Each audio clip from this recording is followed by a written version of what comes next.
आज 2077 साल कार्तिक 26 गते बुधबार काठमाडौँमा रेडियो एनआरएन 99.1 देशभर विभिन्न एफएम र संसारभर रेडियो nrn.com मार्फत प्रसारण भइरहेको नेपाली रेडियो नेटवर्कको नेपाली खबरमा सरोज कोइराला र डाकमान राईको नमस्कार।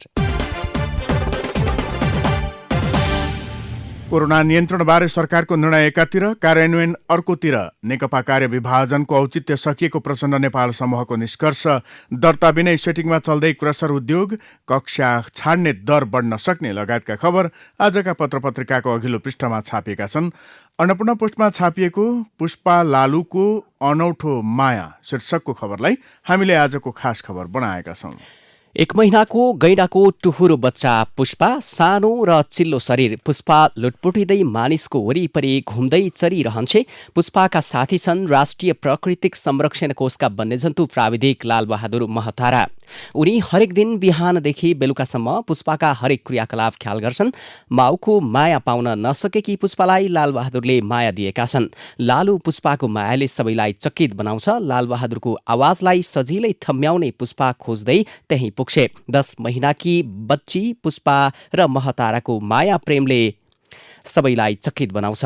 उसलाई खुवाउने स्याहार गर्ने जिम्मेवारी महताराको हो। पुष्पा बिरामी भए उनैले पशु चिकित्सकलाई खबर गर्छन्। जंगल डुलाउने, खोलामा पुर्याएर नुहाउने काम पनि उनैको हो। मेरो आवाज सुन्यो भने म भएको ठाउँ खोज्दै आउँछ, खाली मलाई पट्याउँछ। महताराले भने बच्चैदेखि हुर्क्याइयो, आफ्नै सन्तानको जस्तो माया लाग्छ। पुष्पाको स्याहार गर्दा उनलाई दिन बितेको पत्तै हुँदैन। जन्मिएको एक सातामै पुष्पा गत पुसमा माउबाट अलग भई माउसँगै डुल्ने क्रम दलदलमा फसेर आमाबाट छुटिएको अवस्थामा उसलाई नवलपुरको तमासपुरबाट उद्धार गरिएको हो। दूध फलफूल खाएर हुर्किरहेकी पुष्पालाई वयस्क र प्राकृतिक वातावरणमा घुलमिल हुने भएपछि जंगलमा छोडिनेछ। महतारा भन्छन्, साँझ बिहान घाँस दिने 10 बजेपछि जंगल लगेर खोलामा नुहाइदिन्छु। अब केही महिना जंगल छोड्ने कुरा सुन्दा नरमाइलो लागेको छ। उद्धार गरेपछि बच्चाको माउ फर्किन्छ कि भनेर उद्धार टोलीले 2 दिन निगरानी पनि गरेको थियो, तर माउ नआएपछि सौहारा ल्याइएको थियो। 20 लिटर दूध, 1 दर्जन केरा र 5 वटा गाजर पुष्पाको दैनिक आहार हो। अहिले घाँस पनि खान थालेकी छे। राष्ट्रिय प्राकृतिक संरक्षण कोष सौराहाका प्रमुख डाक्टर बाबुराम लामिछानेले प्राकृतिक वासस्थानमा बाँच्न सक्ने भएपछि चितवन राष्ट्रिय निकुञ्जमा छोडिने बताएका छन्। नेपाली रेडियो नेटवर्कको नेपाली खबरौं अब पहिलो पृष्ठका खबर। हिमालय टाइम्सले कोरोना कहरमा मुलुक, सरकारको निर्णय एकातिर, कार्यान्वयन अर्कोतर्फ शीर्षकमा खबर छापेको छ। सरकारले सरकारी अस्पतालमा कोरोना भाइरस कोभिड-19 को परीक्षण र उपचार निशुल्क गर्ने निर्णय गरेको छ। तर मन्त्री परिषदको सोमबार बसेको बैठकले निश्चित वर्गको मात्र परीक्षण तथा उपचार निशुल्क गर्ने र अरूले आफ्नै खर्चमा गर्नुपर्ने निर्णय सच्याएको हो। अब सबै सरकारी प्रयोगशालामा कोरोनाको परीक्षण निशुल्क हुनेछ भने सरकारी अस्पतालमा निशुल्क उपचार हुनेछ। सर्वोच्च अदालतले 15 असोजमा कोरोनाको परीक्षण र उपचार निशुल्क गर्न आदेश दिएको थियो। फैसला पुनरावेदनका लागि सरकारले दिएको निवेदन समेत खारेज भएपछि सरकारलाई निर्णय सच्याउन दबाव परेको थियो। राजधानी काठमाडौँ र देशका विभिन्न ठाउँमा कोरोना संक्रमितको संख्या दिनानुदिन बढ्दो छ। देशभर कोरोना संक्रमितको संख्या बढेसँगै आइसियु र भेन्टिलेटरमा उपचार गर्नेको संख्या पनि बढ्दै गएको छ।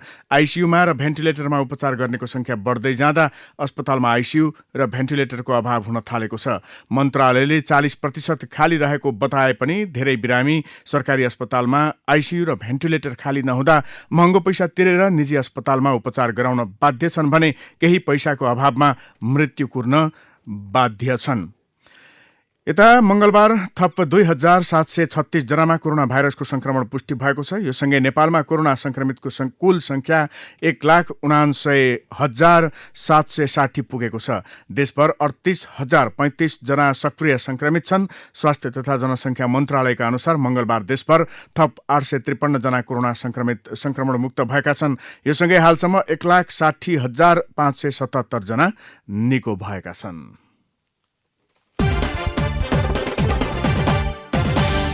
कोरोना विरुद्धको लडाईँ रणनीति नहुँदा कमजोर शीर्षकमा नागरिक दैनिकमा खबर छापिएको छ। नवनिर्वाचित अमेरिकी राष्ट्रपति जो बाइडेनले सोमबार 12 सदस्यीय कोरोना कार्यदल गठन गरेका छन्। बाइडेनको ट्रान्जिसनल संक्रमणकालीन टिमले गठन गरेको कार्यदलमा पहिला सरकारमा रहेका अधिकारी, प्राज्ञ र अधिक औषधि विकास विज्ञानका हस्ती छन्। कार्यदल गठनपछि विज्ञप्ति मार्फत बाइडेनले भनेका छन्, कोरोना महामारीसँग जुझ्नु हाम्रो प्रशासनको सबैभन्दा ठूलो लडाईँ हुनेछ। म विशेषज्ञ र विज्ञानको सहायतामा निरन्तर यसबारे जानकारी लिनेछु। जोन हपकिन्स विश्वविद्यालयका अनुसार कोरोना संक्रमणबाट अमेरिकामा मंगलबारसम्म 2,37,000 जनाको मृत्यु भएको छ भने 1 करोडभन्दा बढी बिरामी भएका छन्। अहिलेसम्म कोरोनाका कारण अमेरिकामा सबैभन्दा धेरै मानिसको ज्यान गएको छ। मृत्युका हिसाबले अमेरिका पहिलो, ब्राजिल दोस्रो र भारत तेस्रो अग्रस्थानमा छन्।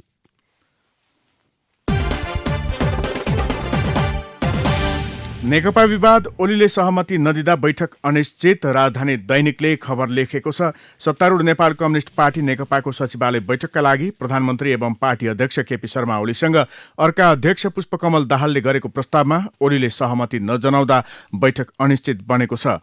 अध्यक्ष दाहालले मंगलबार प्रधानमन्त्री निवास बालुवाटार पुगेर प्रधानमन्त्री तथा अध्यक्ष ओलीलाई आगामी बिहीबार सचिवालय बैठक बस्न प्रस्ताव गरेका थिए, तर ओलीले बैठक बस्न अस्वीकार गरेकाले बैठकबारे अन्यल बढेको नेकपा सचिवालय सदस्य एवं प्रवक्ता नारायण काजी श्रेष्ठले बताए।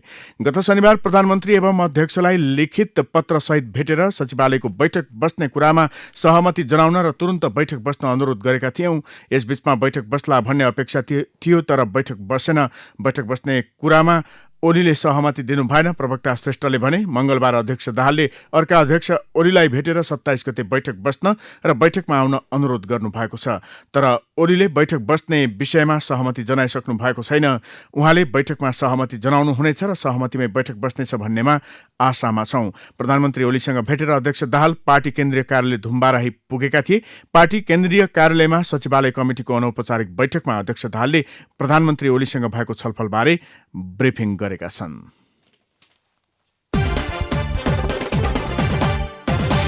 नयाँ पत्रिका दैनिकमा खबर छापिएको छ। होस्टेलको रकम नतिरेको भन्दै एमबीबीएसका दलित विद्यार्थी परीक्षा फारम भर्नबाट रोकिए शीर्षकमा होस्टेलको रकम एकमुष्ट बुझाउन नसकेपछि विशेष छात्रवृत्ति अन्तर्गत एमबीबीएस अध्ययनरत 3 दलित विद्यार्थीलाई कलेजले परीक्षा फारम भर्नबाट वञ्चित गरेको छ। बैरगञ्ज स्थित नेशनल मेडिकल कलेजमा अध्ययनरत 70 छिन्नामस्ता गाउँपालिकाका दिनेश कुमार मरिक डोम, जानकी मेडिकल कलेज जनकपुरमा अध्ययनरत सर्लाहीका निर्मल राम र पतञ्जलि आयुर्वेद मेडिकल कलेजमा दोस्रो वर्षमा अध्ययनरत सञ्जीव कुमार राम परीक्षाको फारम भर्नबाट वञ्चित भएका छन्। सञ्जीव कुमारको बिल 4,75,000 पुगेको छ। 4,75,000 को बिल छ। पैसा नतिरेको कारण अहिलेसम्म मेरो रजिस्ट्रेसन समेत भरिदिएको छैन। कति दिन कलेजले गेटबाट फर्काइदिएको छ, उनले भने। नेशनल मेडिकल कलेजमा अध्ययनरत दिनेश कुमारका बुबा युक्तिलालले ब्याजमा पैसा खोजेर मंगलबार छोराको परीक्षा फारम भर्न कलेजलाई अनुनय विनय गरे, तर कलेजले पूर्ण भुक्तानी नगरेसम्म फारम भर्न नदिने अडान कायमै राखेको छ।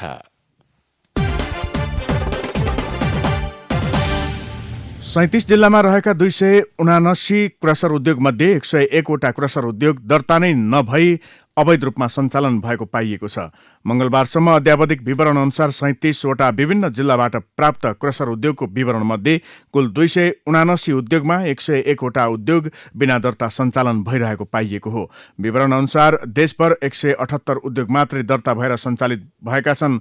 गृह मन्त्रालयबाट प्राप्त तथ्याङ्क अनुसार 10 वटा उद्योग भने आयोजना केन्द्रित भएर सञ्चालनमा छन्। उच्च स्रोतका अनुसार कतिपय जिल्लाबाट प्रमुख जिल्ला अधिकारीले गृह मन्त्रालयलाई जिल्लामा सञ्चालित क्रसरको विवरण पठाउन अलमल गर्दै आइरहेका छन्। दर्ता बिनै सेटिङमा चल्दै क्रसर उद्योग, राजधानी दैनिकले खबर छापेको छ।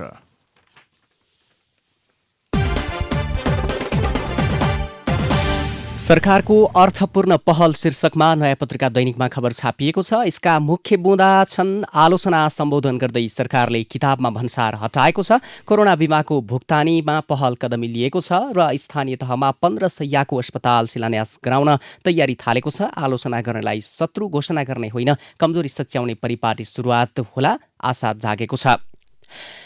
2 कार्तिकमा अर्थमन्त्री विष्णु पौडेलले स्वास्थ्य तथा जनसङ्ख्या मन्त्री भानुभक्त ढकालसँग छलफल गरे। 2 मन्त्रीको सल्लाहपछि प्रत्येक स्थानीय तहमा 5 देखि 15 शैय्याको आधारभूत अस्पतालको शिलान्यास एकै दिन गर्ने निर्णय भएको छ।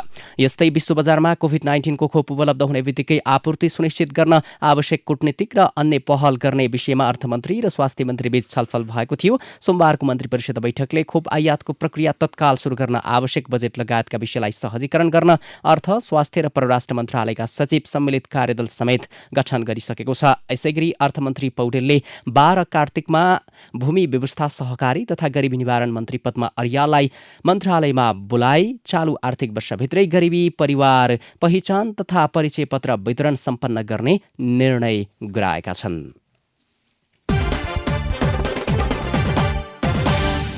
नागढुङ्गा सिस्ने खोला सुरुङ निर्माणको काम धमाधम अघि बढेको छ। निर्माण आयोजनाले सुरुङ खन्नु अघिका काम अन्तिम चरणमा पुर्याएको जनाएको छ। कोरोना भाइरस कोभिड-19 महामारीका कारण लामो समयदेखि रोकिएको काम पुनः सुरु भएर अघि बढेको हो। निर्माण आयोजनाले सुरुङ खन्न आवश्यक पूर्व तयारीको काम तिहार अघि सकेर तिहार लगत्तै सुरुङ खन्ने काम अघि बढाउने तयारी भइरहेको जनाएको छ। नागढुङ्गा सुरुङ निर्माण धमाधम। राजधानी दैनिकमा खबर छ। राजधानी दैनिकमै अर्को खबर छ। प्राविधिक तर्फ झण्डै 300 पदमा विज्ञापन शीर्षकमा लोकसेवा आयोगले बुधबार निजामती सेवातर्फ विभिन्न प्राविधिक पदमा विज्ञापन गरेको छ। विभिन्न सेवा समूहका झण्डै 300 पदका लागि लोकसेवा आयोगले विज्ञापन प्रकाशित गरेको हो। संघीय मामिला तथा सामान्य प्रशासन मन्त्रालयले रिक्त स्वास्थ्यतर्फ 7औं 8औं तह र निजामतीतर्फ राजपत्राङ्कित तृतीय श्रेणीको अधिकृत पदमा पदपूर्तिका लागि केही समय अघि मात्रै माग पठाएको थियो।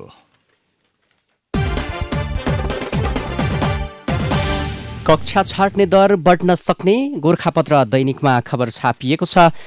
वैकल्पिक विधिको पठन पाठनमा विद्यार्थीको सहभागिता हुन नसक्दा आगामी दिनमा कक्षा छाट्ने दर बढ्न सक्ने अवस्था देखिएको छ। सरकारले वैकल्पिक विधि अन्तर्गत अनलाइन, रेडियो, टेलिभिजन लगायतका माध्यमबाट विद्यार्थीको सिकाइ सहज बनाए पनि अझै लाखौं विद्यार्थी त्यसमा समेटिन नसकेपछि कक्षा छाट्ने दर डरलाग्दो हुन सक्ने चेतावनी सरकारवालाले दिएका छन्। यस्तै गोरखापत्र दैनिकमै अर्को खबर छापिएको छ। विद्यार्थीलाई निशुल्क सिम शीर्षकमा सञ्चार तथा सूचना प्रविधि मन्त्री पार्वत गुरुङले सामुदायिक विद्यालयमा अनलाइन पठन पाठनका लागि विद्यार्थीलाई निशुल्क सिम वितरण गरी इन्टरनेटको व्यवस्था गर्नुपर्ने बताएका छन्। मन्त्री गुरुङले कमलादी स्थित नेपाल दूरसञ्चार प्राधिकरणको केन्द्रीय कार्यालयमा मङ्गलबार अनुगमनका क्रममा यस्तो धारणा व्यक्त गरेका हुन्। यसैगरी अरुण तेस्रोको काम धमाधम शीर्षकमा गोरखापत्र दैनिकमै अर्को खबर छापिएको छ।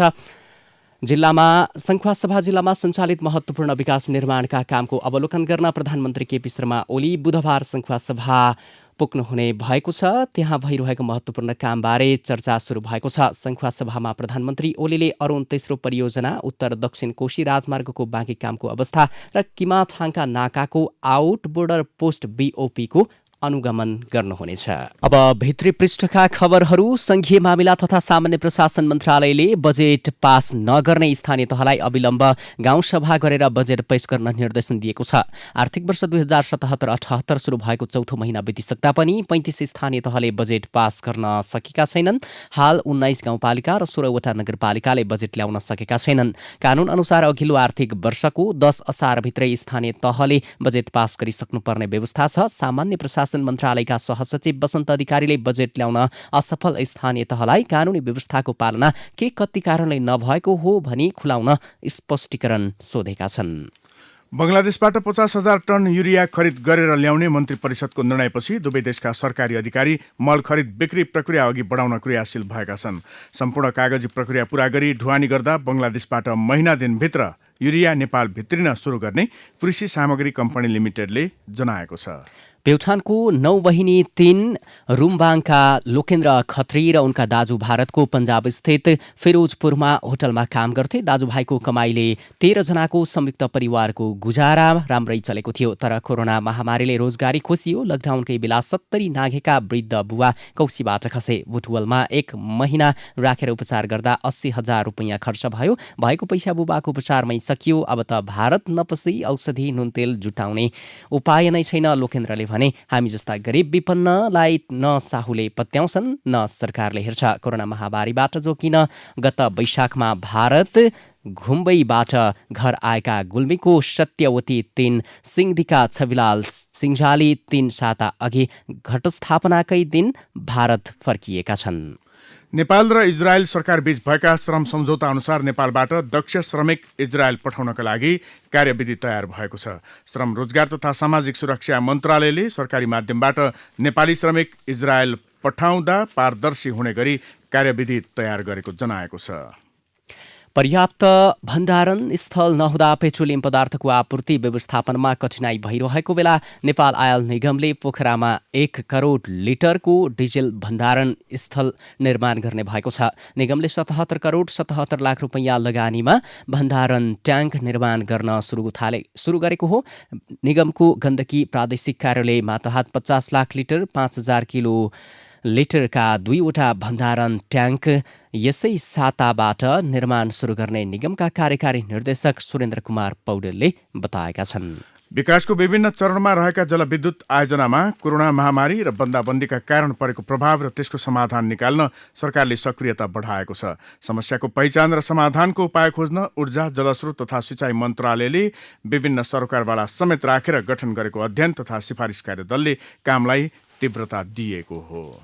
साताको तेस्रो दिन शेयर बजारमा 4 अर्ब रुपैयाँ भन्दा बढीको कारोबार भएको छ। कारोबारमा आएका अधिकांश समूहको परिसूचकमा हरियाली छाएको छ। मंगलबार शेयर बजार मापक नेप्से परिसूचक 25.98 अङ्कले बढेर 1678.79 को बिन्दुमा पुगेको हो। यस्तै क वर्गको परिसूचक सेन्सिटिभ इन्डेक्स 5.06 अङ्कले बढेको छ। 330.39 को बिन्दुमा बढेर पुगेको छ। समग्रमा नेप्से 1.57% र सेन्सिटिभ इन्डेक्स 1.55% बढेको हो। अब विदेशका खबर। अमेरिकी राष्ट्रपति डोनाल्ड ट्रम्पले आफ्ना रक्षा मन्त्री मार्क इस्पेरलाई सोमबार बर्खास्त गरेका छन्। राष्ट्रपति चयनका लागि हालै भएको निर्वाचनमा दोस्रो कार्यकालका लागि प्रतिस्पर्धा गरेर पराजित भएका ट्रम्पले कार्यकाल सकिनै लागेका समय रक्षा मन्त्रीलाई बर्खास्त गरेका हुन्। स्पेरको बर्खास्तीलाई अप्रत्याशित र अस्वाभाविक मानिएको छ। राष्ट्रपति ट्रम्पले सामाजिक सञ्जाल ट्विटर मार्फत स्पेरलाई हटाएको जानकारी दिएका छन्, तर उनलाई हटाउनुको कारण भने उनले स्पष्ट पारेका छैनन्। अब खेल र खेलाडीका खबर। इन्डियन प्रिमियर लिग आइपिएल क्रिकेटको उपाधि मुम्बई इन्डियन्सले जितेको छ। मंगलबार राति दुबईमा भएको फाइनलमा दिल्ली क्यापिटल्सलाई 5 विकेटले पराजित गर्दै मुम्बईले उपाधि जितेको हो। दिल्लीले दिएको 157 रनको लक्ष्य मुम्बईले 18.4 ओभरमा 5 विकेट गुमाएर पूरा गरेको थियो। मुम्बईका लागि कप्तान रोहित शर्माले 68 रन बनाए। यसैगरी ईशान किशनले 33, क्विन्टन डी ककले 20 र सूर्यकुमार यादवले 19 रन बनाए। अब कला र साहित्य सम्बन्धी एउटा खबर। नेपाली चलचित्रको स्थिति ठप्प भएकाले यति बेला कलाकारहरू बेरोजगार छन्। चलचित्रमा मात्र लागेका कलाकारहरूले वैकल्पिक बाटो रोज्न थालेको देखिएको छ। केही कलाकारहरूको पहिलेदेखिकै व्यापार व्यवसाय छ भने कतिपयले अहिले सुरु गर्न थालेका देखिएको छ। यसैबीच कलाकार दीपक राजगिरीले चलचित्र निर्माणको काम 1 वर्षलाई रोक्दै कृषि फार्म सुरु गर्न लागेका छन्। कलाकार दीपक राजले अहिलेको अवस्था कति समयसम्म जाने हो त्यसको टुङ्गो नभएकैले वैकल्पिक पेशा सुरु गर्न लागेको बताएका छन्। अहिलेको कोरोनाले कुनै पेशा गर्न सन्देश दिए जस्तो लाग्यो। दीपक राजले भनेका छन्, चलचित्रमा भेटभाट गर्नुपर्छ, त्यो अहिले सम्भव भएन, त्यसैले अर्को पेशा रोजेको हुँ। दीपक राजले सुरु गर्न लागेको कृषि फार्म पहिलेको दहचोक गाविस र हाल चन्द्रगिरी नगरपालिका वडा नम्बर 1 मा पर्छ। यो ठाउँ थानकोटको पछाडि पर्छ।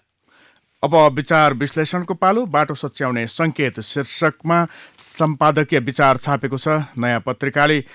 यो सरकारको छाप देखिने गतिलो एउटा पनि परियोजना छैन। रोजगारी सिर्जनाका नाममा जेठ असारमा केही मानिसलाई बाटोको झार उखलेर प्रधानमन्त्रीले रोजगारी दिएको हल्ला गर्दै खट्टे बाँडे झैँ केही रकम बाँड्ने बाहेक ठोस काम भएका छैनन्। निर्यात व्यापारको अवस्था नाजुक र दया लाग्दो छ।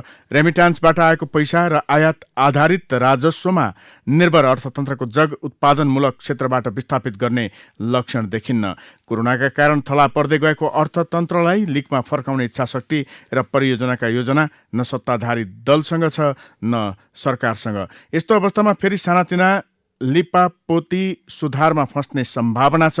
अर्थमन्त्रीको वास्तविक परीक्षण अब सुरु हुनेछ। खतिवडाको बाटो पछ्याउन छाडेनन् भने चाहिँ यिनले पनि निराशासहित बिदा हुनुपर्नेछ।